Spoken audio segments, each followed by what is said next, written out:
Welcome to On Texas Football. I'm Bobby Burton, joined by Gerry Hamilton. We're going to talk a little Longhorn football again today.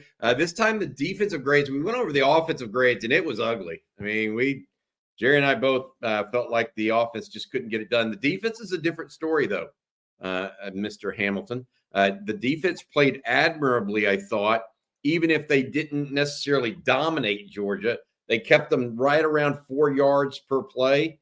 A little over that. They had, I guess, 285 yards of total offense on 69 plays. You look at that, you think, hey, Texas has a chance to win. But instead, you look at the scoreboard, Texas gave up 30 points, 23 of it in the first half, and I believe all of them, except for one, off of turnovers from the Longhorns. So I look at it, Gerry, and the Longhorns right now, on defense played admirably, but maybe weren't the dominant unit that the other side was to the opposing offense. So Georgia's defense definitely outperformed Texas, but Texas didn't play bad enough to lose like they necessarily did. Yeah, the defense was very tough for me to grade because the effort, the toughness in the moment that they showed, because they faced a lot of adversity, a lot of short fields in this game. Sometimes people call PK's defense bend, don't break. It was, baby, backs against the wall. You don't break. Okay. There wasn't time to bend in this game. But then on the flip side, Carson Beck didn't have an accurate game throwing. Georgia dropped at least 5 passes, and some of them would have been big plays. So it's and Texas did not get pressure with their front. It's a tough game to grade because you liked the intestinal fortitude and you liked what you saw from the defense to give Texas a chance in the game, even though they're down 23-0 at half. I mean, they at least held up. They didn't become a touchdown giver-upper type of defense in the first half. They held up and they fought, but Georgia helped Texas defense drop in passes and some big ones in this game. They did. In all, though, I mean, look, they forced 3 Georgia field goals in the first half alone. That was big. And not a lot of big drives for Georgia yesterday. We're going to talk more about that in a second. Let's go ahead and start with the defensive front because I would take exception with one thing you said there, Gerry. You said they didn't get pressure. I thought they got pressure. It just wasn't Georgia-like pressure. Right. There were times when Carson Beck sat back and had plenty of time to throw, and so I'll grant you that. But Texas did get some pressure on Carson Beck, maybe not the level they needed to win the game, but certainly got some pressure. And I would like to point out a few guys on the defensive front that I thought had nice games. Alfred Collins. Best game as a Longhorn. Yeah, third down stop, along with Jermaine Lole, his best game as a Longhorn. Both of those guys, it's rare that a defensive tackle finishes with more than 3 or 4 tackles on a day. And Lole and Alfred Collins both finished with 6. So they were very, very busy. And I think the adjustment of putting Lole into the game in the second half really, really slowed down the Georgia rushing attack. I agree. Big holes that Travis Etienne was finding in the first half were not there in the second half. So that, along with the play of Barron Sorrell, who I think continues to be a leader on this team. Clearly, I thought the defensive line was one of the 2 positions that we could look to and say, hey, look, those guys played good enough to win.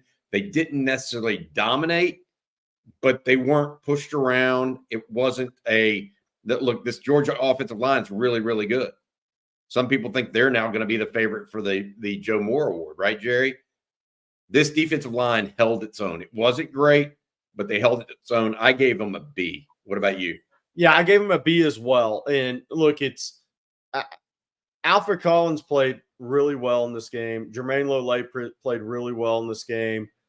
Trey Moore had a pressure, but wasn't a playmaking game. Ethan Burke had limited snaps, but got in, had a tackle for loss in this game. Barron Sorrell played really well. Barron Sorrell and Gunnar Helm, that was a good money-making game for Barron Sorrell because he went against draft picks. So that was really good. Physically. He physically matched Georgia's physicality. Yes. Sark, keep recruiting in the Southeast defensive players, even developmental guys like Barron Sorrell. Got to do it, man. The little different guys, the way they play in the Southeast on defense. But I wouldn't be. Colin Simmons didn't have a game we would expect from him. I'm not sure how many snaps he actually got in the game, but I give them a B because look, they held up. They were put in some real adverse situations. Now, the reason I couldn't go B+ for them is Carson Beck still had 41 pass attempts, and Texas had 1 sack against him. That's too low of a number in this level game. You got to get the quarterback on the ground more than that. And because he had cleaner pockets than Quinn did in this game. And that is just, if Texas and Georgia were to play again, Texas will have to get him on the ground more than they did tonight. Because what are the chances Georgia drops that many passes in the second game? If Texas plays again, they've got to come up with a little bit different tact. And I think they need to rush. And when I say rush, I'm not talking about pass. They need to speed up Carson Beck's mental. Because he as people have seen, he will turn it over. Yes. Yep, he will turn it over. All right, linebackers, Jerry. This one is an interesting grade because Anthony Hill is the one that had the sack. Leon Galafau had a decent game. David Benda did not start, but came in and actually, I think, finished with 7 tackles. Mo Blackwell had an amazing play on special teams. But he also got caught out of position in a run fit during the game. Look, maybe, and this is where I would say we needed more from the linebackers, getting in passing lanes and that sort of stuff. What do you think about the linebacker group? They're just so young compared to their counterparts at Georgia. Yeah, this was the first game this year where I thought on contact, Texas had a tough game. When Georgia's pulling, and Micah Morris or somebody's coming at you in the hole, and Leon Galafau's a really good player. This was the first game all year that the contact went in the wrong direction for Texas linebackers, for me. And, Maurice Blackwell had a false step in there on an ETN run.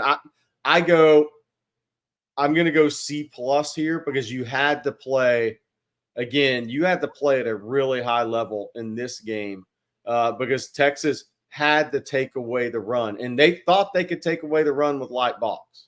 And they couldn't take away the run with light box. And Texas had to take away the run with light box in this game. And they just didn't. I mean, ETN would have had 100 yards if Georgia isn't throwing it 70% of the time right now.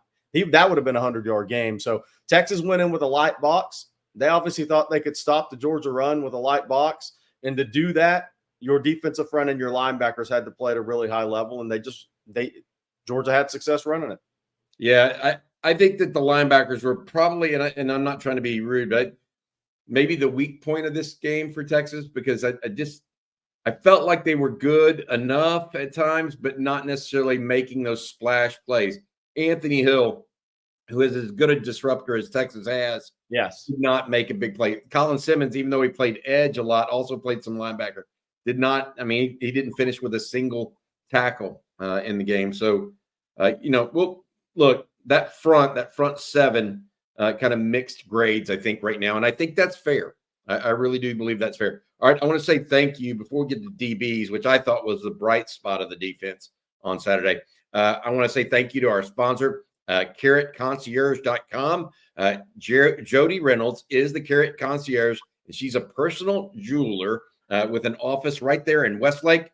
Jody focuses on helping folks purchase the special gift for the woman in your life. You can use the QR code on the screen to see even more, or visit her on Instagram or her website, thecarrotconcierge.com as well. Jody prides herself in providing personal service. She takes the extra steps to make sure your lady gets exactly what she wants. And because she doesn't have the overhead of a storefront, she often gets higher quality inventory at lower prices, as much as 30% less than what you'd see at a jewelry store. So if you're looking for something special for birthdays or an anniversary, and with Christmas right around the corner, Jody has a variety of tennis bracelets, rings, necklaces, and more. All beautiful jewelry, all personalized for you and yours. Check out thecarrotconcierge.com. Visit her website or give her a call or text and take care of that special someone in your life. Thank you very much, Jody. All right, defensive backs.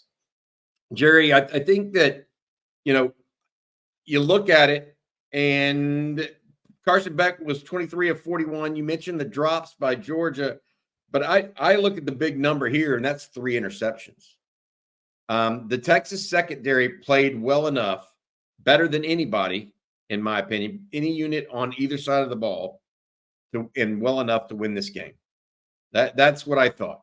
Now, were they perfect? No. I wouldn't even give them an A- with 3 interceptions. Right. And that is largely due to one bust and then some big third down conversions that Georgia made. But I'm going to go B+, and I might be able to be talked into an A- there, because they did have those 2 interceptions. Jahdae Barron and Andrew Makuba both coming down with interceptions. Makuba's interception, to me, was particularly impressive. Tremendous. Yeah. And so that gave shit, and that set Texas up inside Georgia territory, and then the Longhorns really couldn't do anything with it. Again, B+, A- for the secondary. What about you? Yeah, it's a tough one for me. I've fluctuated between a B- and a B. And a B- would be a good grade in this game because, look, they made a lot of plays. I guess I'll go with B, but I'm on the fence on this. I want to give credit for the interceptions and the plays. Jahdae Barron, Makuba. The reason Michael Tapp led the team in tackles, by the way. Yeah. Oh, and he plays deep. That's not necessarily good. Yeah. So that's kind of my concern there. And that's concern because Georgia's going to have the fastest group of wideouts and skill players Texas goes up against this season is, man, on some of those drops, those were big plays and guys were wide open.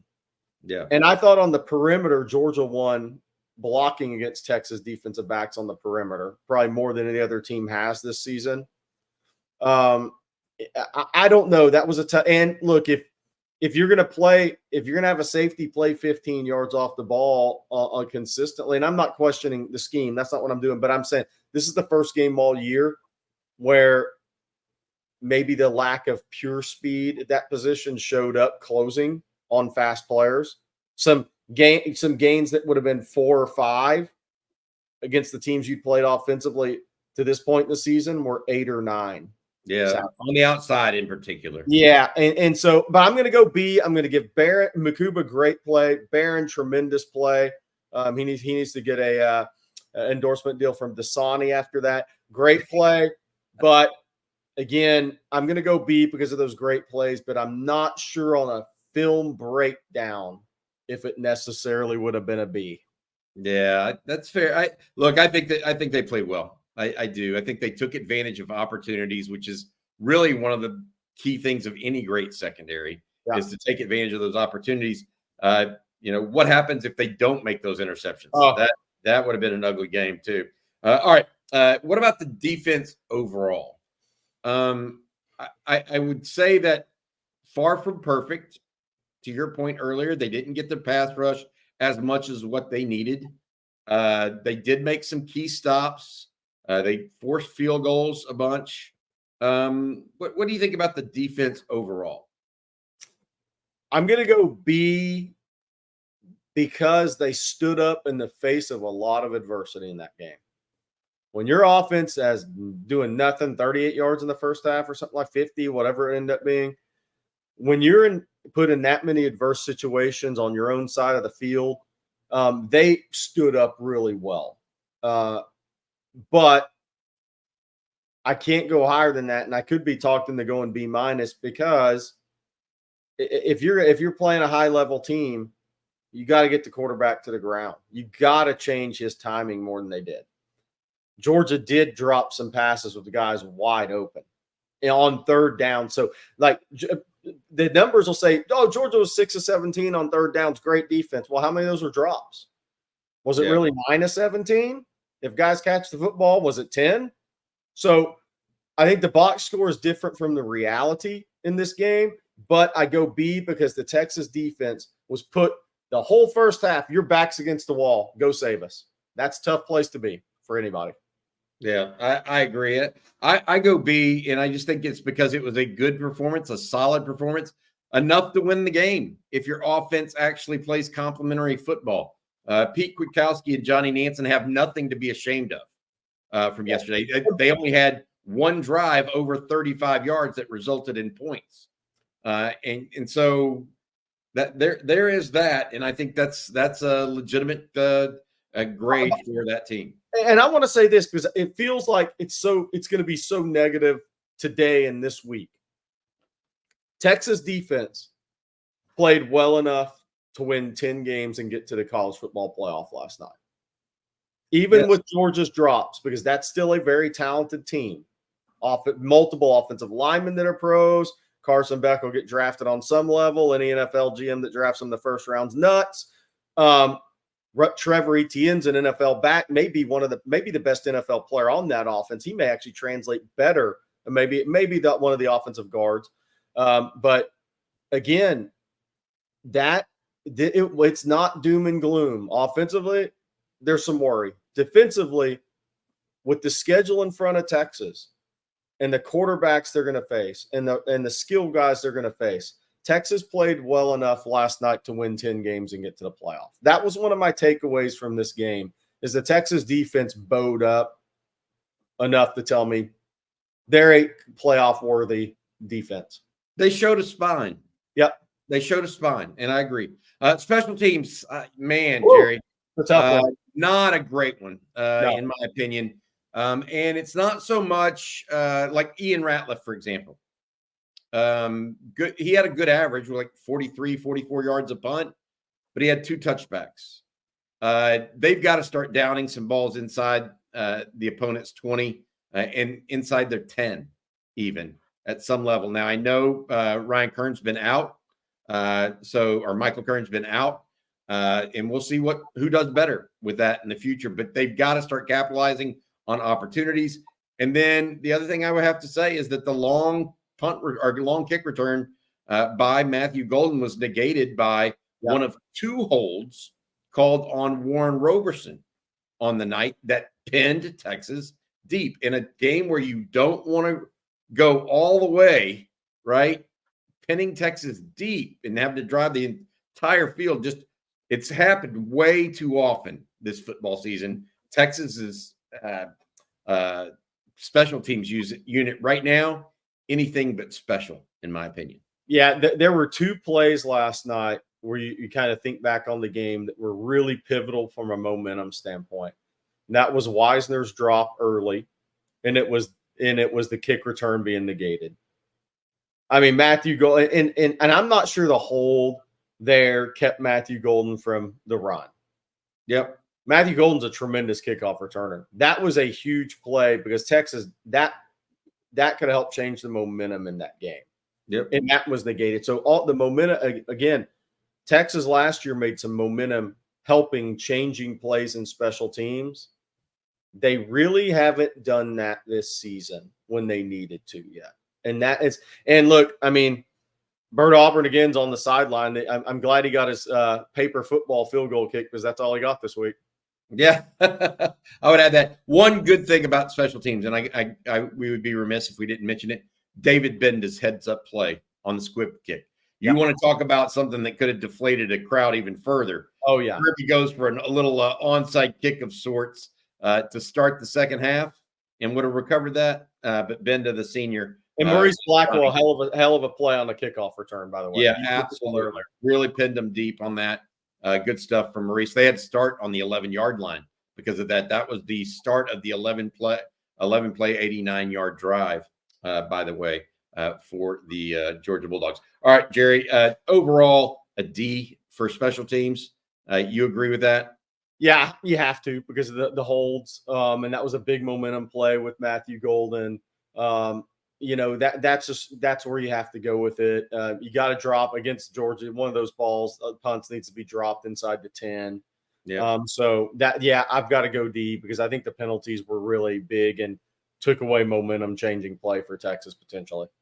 Yeah. All right. That's going to do it for defensive grades and special teams. We'll be back later today with the Longhorn live stream. Myself, Jerry Hamilton, and CJ Vogel, who was on in the press box yesterday for the game. We'll all be here later tonight. Please join us. We'll talk a little bit more about this game and about the Longhorns going forward and what the Texas team might do about the quarterback situation. Thanks also to our sponsor, Jody Reynolds at thecarrotconcierge.com. For Jerry Hamilton, I'm Bobby Burton. We'll talk to you later tonight. Hook 'em.